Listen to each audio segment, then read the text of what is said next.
Hi to all, welcome to my channel study with Nancy. सभी को नमस्ते, सभी को गुड इवनिंग और सभी का स्वागत है हमारे चैनल के ऊपर।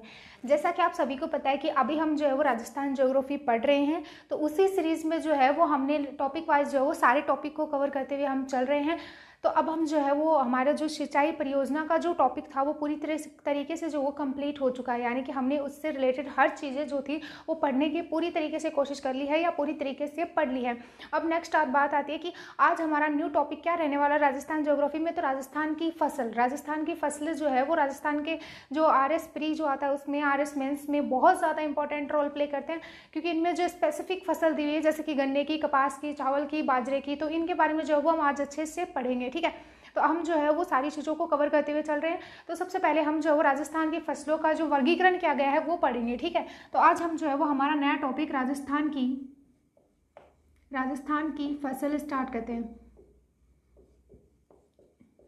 राजस्थान की फसल, सबसे पहले बात ये आ जाती है कि फसलों के बारे में पढ़ने से पहले हमें जानना ज़रूरी होता है कि हमारे राजस्थान में जो है वो फसलों का उत्पादन क्यों किया जाता है। तो मनुष्य जो है, या फिर हम बोल सकते हैं कि फसल कहते किसे हैं, यानी कि फसल की डेफिनेशन क्या होती है उसके बारे में भी हमें जानना ज़रूरी होता है। क्योंकि क्या होता है कि RS प्री में या मेंस में जो है वो हमें पूछ लिया जाता है कि फसल किसे कहते हैं। फसल को स्पष्ट, यानी कि फसल को स्पष्ट करते हुए जो है वो राजस्थान की जो गन्ना फसल आ जाती है या फिर गन्ना फसल आती है उसके बारे में स्पष्टीकरण दीजिए, तो उसके बारे में पूछ लेते हैं। तो हम सबसे पहले बात करेंगे कि फसल क्या होती है। फसल होती है मनुष्य द्वारा अपने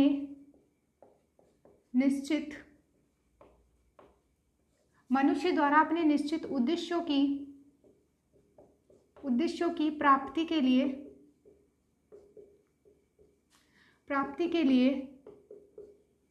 उत्पादित की जाने वाली फसल नहीं बल्कि वनस्पति, उत्पादित की जाने वाली वनस्पति को हम क्या बोलते हैं, फसल बोलते हैं। ठीक है, यानी कि मनुष्य के द्वारा अपने निश्चित उद्देश्यों की प्राप्ति हेतु उत्पादित की गई वनस्पति जो होती है वो फसल कहलाती है। नेक्स्ट हम बात करते हैं कि फसल के साथ साथ, यानी कि कई बार होता है कि फसल के साथ साथ मानव विरोधी वनस्पति, फसल के साथ कई बार जो है वो मानव विरोधी वनस्पति उत्पन्न हो जाती है, उसको हम खरपतवार कहते हैं। उसको हम क्या बोलते हैं, खरपतवार बोलते हैं। यानी कि मनुष्य, यानी कि हमारे जो फसल जो है उसके साथ साथ में मानव की इच्छा के विरुद्ध या मानव की विरोधी वनस्पति उग जाती है, यानी कि मानव की इच्छा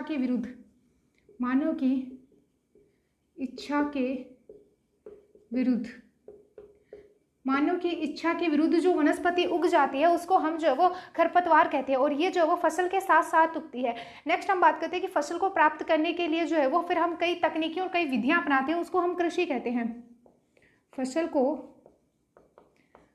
को प्राप्त करने के लिए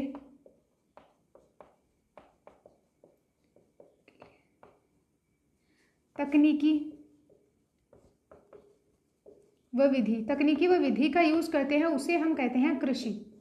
कृषि क्या होती है, तो जो हमारी फसल, हमारे द्वारा जो फसल उत्पादित की गई है उस फसल को प्राप्त करने के लिए हमारे द्वारा जिन तकनीकी या जिन विधियों का यूज किया जाता है उनको हम कृषि कहते हैं। नेक्स्ट बात आती है कृषि का वर्गीकरण। यह आपके RS मेंस के लिए और अदर कंपटीशन के एग्जाम जितने भी आ जाते हैं उनके लिए बहुत ज़्यादा इंपॉर्टेंट हो जाता है कि कृषि का वर्गीकरण किस प्रकार किया गया है। तो एक आता है उद्देश्य के आधार पर, पहला आता है उद्देश्य के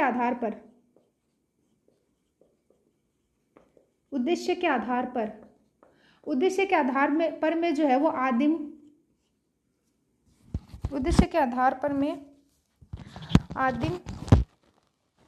आदिम जीवन निर्वाह कृषि।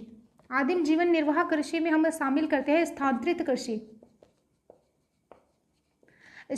कृषि, या हम इसको बोल सकते हैं कई स्थानों पे जो इस कृषि को स्थानांतरित कृषि से रिलेटेड आपसे कई बार क्वेश्चन किया जाता है, क्योंकि इस कृषि को जो है वो कई स्थानों पे अलग अलग नामों से जाना जाता है। अलग अलग नामों से कैसे, जैसे कि इसको जो है वो मैक्सिको में इसको मिलप्पा कहा जाता है।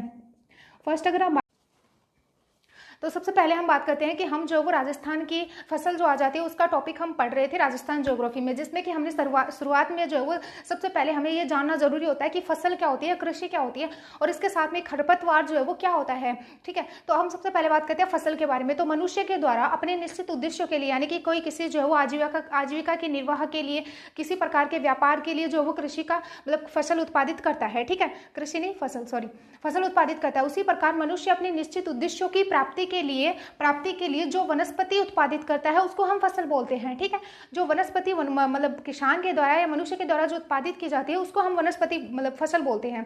ठीक है, फसल के साथ साथ में जो वो मनुष्य जो अपने निश्चित उद्देश्यों के जो प्राप्ति के लिए जिन फसल का उत्पादित करता है, यानी कि वनस्पति को उत्पादित करता है, फिर हम उसको बस फसल बोलते हैं। लेकिन उस फसल के साथ साथ में जो है वो अवांछित वनस्पति उग जाती है, उसको हम खरपतवार बोलते हैं, जो कि आप सभी को पता ही है, क्योंकि सभी जो है वो ग्रामीण क्षेत्र से जुड़े हुए हैं। तो इतने ज़्यादा तरीके से अच्छे तरीके से बताने की जरूरत नहीं है, क्योंकि सभी को पता है कि खरपतवार क्या होता है, फसल क्या होती है।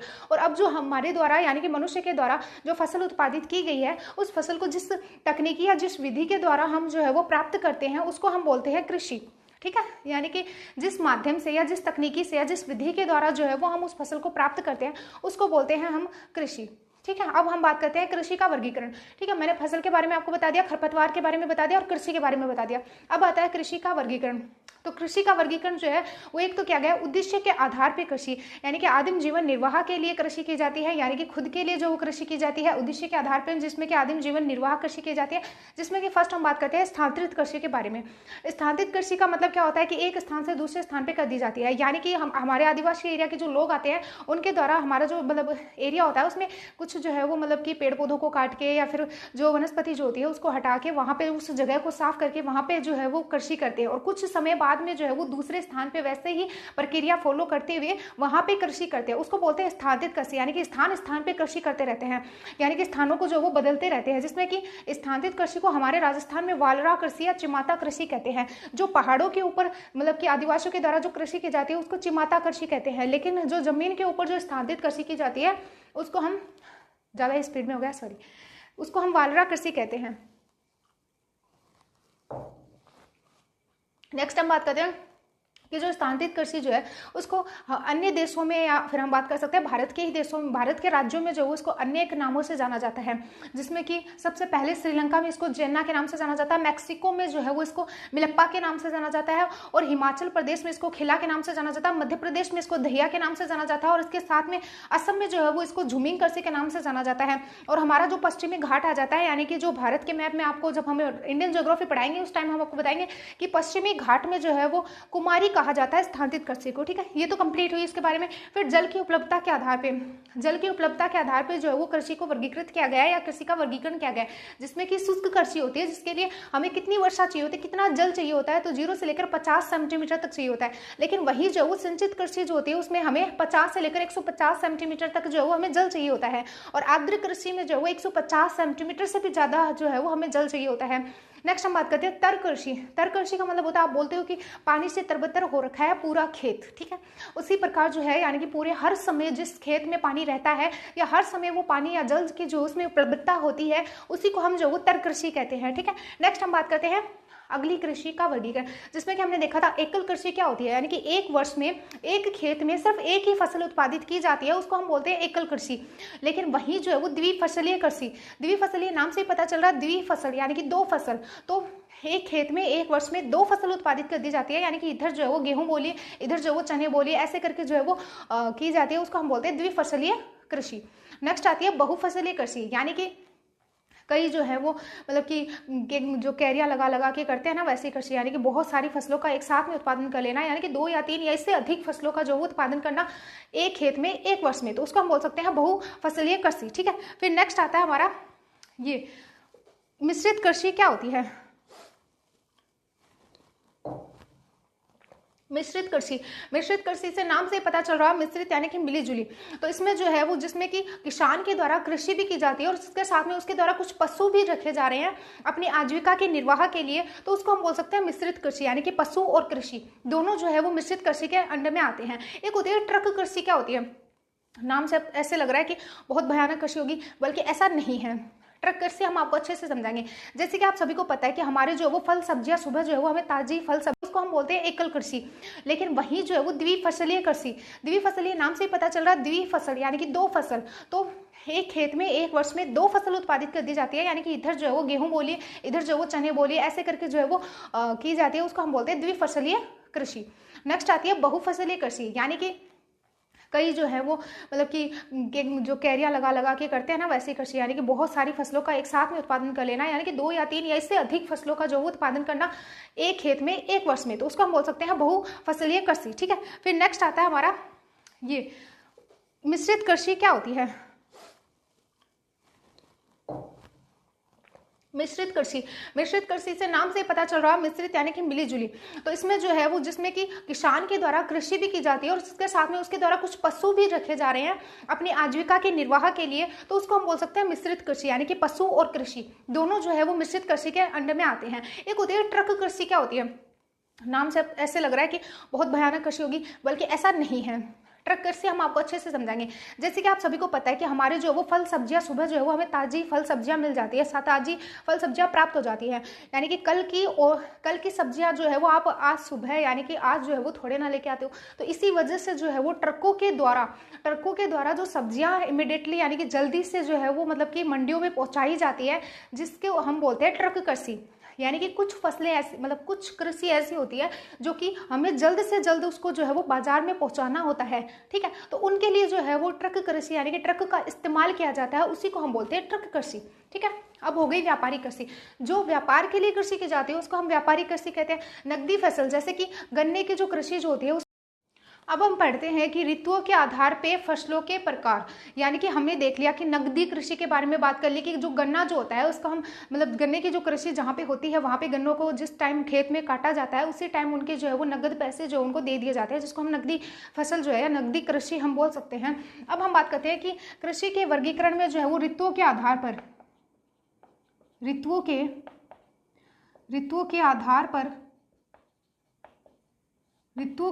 पर यानी कि ऋतुओं के आधार पर कृषि का वर्गीकरण क्या आ जाता है। तो आप सभी को ये बहुत ज़्यादा इंपॉर्टेंट है क्योंकि इससे जो है वो रिलेटेड बार बार जो है वो क्वेश्चन किया जाता है। तो सबसे पहले हम बात करते हैं रबी की फसल। उसके बाद में नेक्स्ट हमारी आ जाती है खरीफ की फसल। अगली आ जाती है जायद की फसल। ठीक है, तो रबी की फसल की बुआई जो है वो कब करी जाती है? तो इसकी बुआई करी जाती है अक्टूबर नवंबर में जो है वो इसकी बुआई की जाती है दीपावली के आसपास।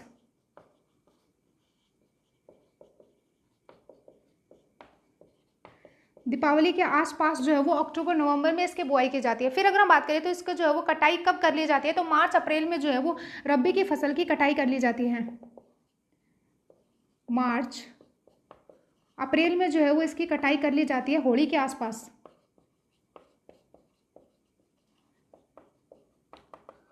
होली के आसपास जो है वो मार्च अप्रैल में इसकी कटाई कर ली जाती है। वहीं जो है वो मार्च अप्रैल में जायद की फसल की बुआई की जाती है। वहीं जो है वो जायद की फसल की बुआई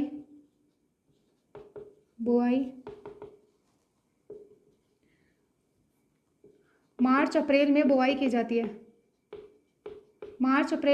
जाती है। तो इसकी कटाई कब करी जाती है? तो मई जून में जो है वो इसकी कटाई कर ली जाती है। यानी कि जायद की फसल की बुआई जो है वो मार्च अप्रैल में करी जाती है और मई जून में इसको काट लिया जाता है। वही जो है वो खरीफ की फसल की बुआई कब करी जाती है? तो इसकी बुआई जो है वो जून जुलाई में करी जाती है। खरीफ की फसल की बुआई जून जुलाई में करी जाती है। इसको जो है वो कटाई कब करी जाती है, यानी कि इसकी कटाई कब करी जाती है? तो इसकी कटाई जो है वो सितंबर अक्टूबर में जो है वो इसकी कटाई कर ली जाती है। ठीक है, ये जो है वो बार बार पूछा जाता है तो आप इसको ध्यान से याद रख लेना। यानी कि रबी की फसल की बुआई अक्टूबर नवंबर में, और इसके साथ में जो है वो और ये जो खरीफ की फसल जो होती है वो मानसून के आगमन पर जो है वो दीपावली से पहले जो है वो इसको बोया जाता है। यानी कि मानसून के आगमन पर, या बात कर सकते हैं हम दीपावली से पूर्व।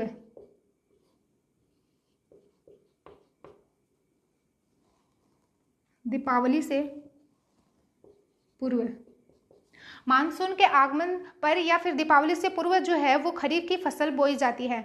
ये तो हुई हमारी ऋतुओं के आधार पर कृषि का वर्गीकरण। फिर जो है वो खरीफ की फसल में कौन कौन सी फसल आ जाती है और रबी की मतलब कि गेहूँ, इसमें रबी की फसल में कौन कौन सी फसल आ जाती है, इसके बारे में जो है हम बात करेंगे बाद में। लेकिन हम देखते हैं कि फसलों की उपयोगिता के आधार पर जो वो कृषि का वर्गीकरण कैसे किया गया, यानी कि फसलों की उपयोगिता के आधार पर वर्गीकरण कैसा आ जाता है। तो हम बात कर लेते हैं फसलों की उपयोगिता के आधार पर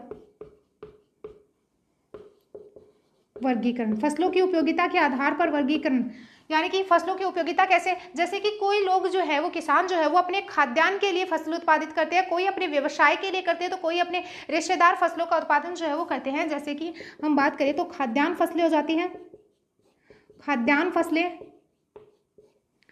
या अगर हम बात करें रेशेदार फसलें। नेक्स्ट अगर हम बात करें तो व्यापारिक फसलें,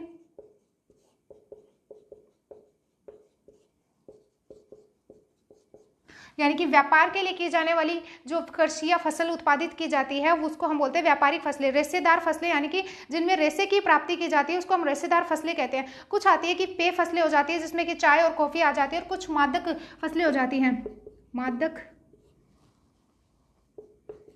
नशीली फसलें, या अगर दूसरी अगर हम देखें तो पेय फसलें। पेय फसलें कौन सी होती हैं, तो इसमें जिसमें कि हमें जो है जैसे कि चाय हो गई, कॉफी हो गई, ये जो है वो हमारी पेय फसलें होती है। मादक या उद्दीपक फसलें कौन सी होती है, नस्ली बोल सकते हैं या हम इसको उद्दीपक बोल सकते हैं।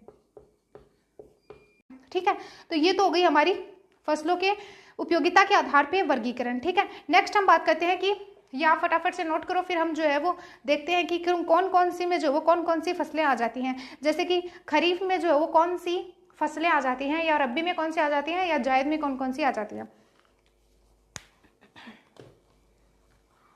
तो सबसे पहले हम बात करें कि हमने जो है वो कृषि का वर्गीकरण देख रहे थे, उसी सीरीज में जो है वो हम ऋतुओं के आधार पे कृषि का वर्गीकरण, ऋतुओं के आधार पे कृषि का वर्गीकरण कैसे किया गया कि रबी की फसल जो है वो आ जाती है, खरीफ की फसल आ जाती है, जायद की फसल आ जाती है। ये जो है वो कौन कौन सी जो है में बोई जाती है, कटाई कब होती है। तो अगर हम बात करें तो रबी की फसल की बुआई जो है वो अक्टूबर नवंबर में होती है, दीपावली के आसपास, लेकिन ये जो है वो मार्च अप्रैल में होली के आसपास काट ली जाती है। वही मार्च अप्रैल में जायद की फसल की बुआई होती है और काट ली जाती है जून जुलाई के आसपास जो है ये काट ली जाती है, यानी कि मई जून में काट ली जाती है। इधर जो है ये खरीफ की फसल जून जुलाई में बोई जाती है, सितंबर अक्टूबर में काट ली जाती है। ठीक है, ये मानसून का जब आगमन होता है, यानी कि 1 जून को जब हमारे केरला के मालाबार तट से मानसून का आगमन होता है, फिर वो जो है वो 15 जून तक हमारे राजस्थान में प्रवेश करता है, और फिर जो है वो दीपावली से पूर्व यानी कि दीपावली से पहले जो है वो इसमें बोई जाती है। अब आता है कि फसलों की उपयोगिता के आधार पे, फसलों की उपयोगिता के आधार पे वर्गीकरण कैसे कि कई जो है वो हमारे भारत में जो है वो फसलों का उत्पादन अपने खाद्यान्न फसलें यानी कि खाद्यान्न के लिए भी फसलों का उत्पादन करते हैं, व्यवसायिक यानी कि व्यापारिक दृष्टि से भी जो है वो फसलों का उत्पादन करते हैं। रेशेदार फसलें यानी कि रेशे की प्राप्ति होती है उसको हम रेशेदार फसलें बोल सकते हैं। पेय फसलें कौन सी होती है, जिसमें कि हमें पेय पदार्थ प्राप्त होते हैं, जिसमें कि चाय और कॉफी फसलें आ सकती हैं। इसके साथ में जो है वो एक मादक फसलें या उद्दीपक फसलें होती है, जिसमें कि कई जो है वो मतलब जो नशे की चीज़ें होती है, उद्दीपक चीज़ें होती हैं या औषधियाँ जो होती है वो हमें जो है वो इसमें मिलती हैं।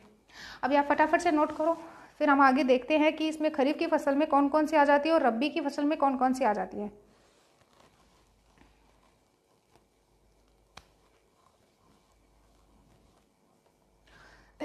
तो सबसे पहले हम बात करते हैं कि रबी की फसल में जो वो कौन कौन सी आ जाती हैं। तो रबी की फसल में जौ, गेहूं, गेहूं के बारे में जो वो बार बार से क्वेश्चन किया जाता है तो आप इसको ध्यान में रख लेना। तो तारामीरा, अलसी, सूरजमुखी ये सभी इसमें आ जाती है। गेहूं, जौ, अलसी, सूरजमुखी,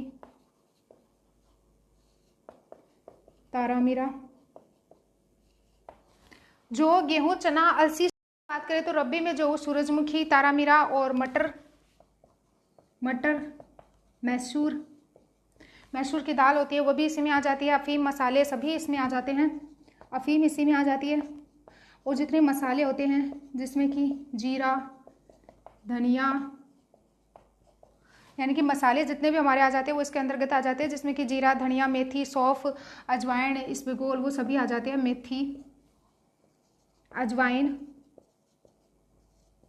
इसबगोल, इसबगोल को घोड़ा जीरा कहा जाता है। सर्वाधिक इसबगोल कहाँ पे उत्पादित होता है? तो ये हमारे राजस्थान का जो जालोर डिस्ट्रिक्ट जो आता है उधर जो है वो इसबगोल का सर्वाधिक उत्पादन किया जाता है। नेक्स्ट हम बात करते हैं हमारी खरीफ की फसल कौन कौन सी आ जाती है। तो इसमें जो है वो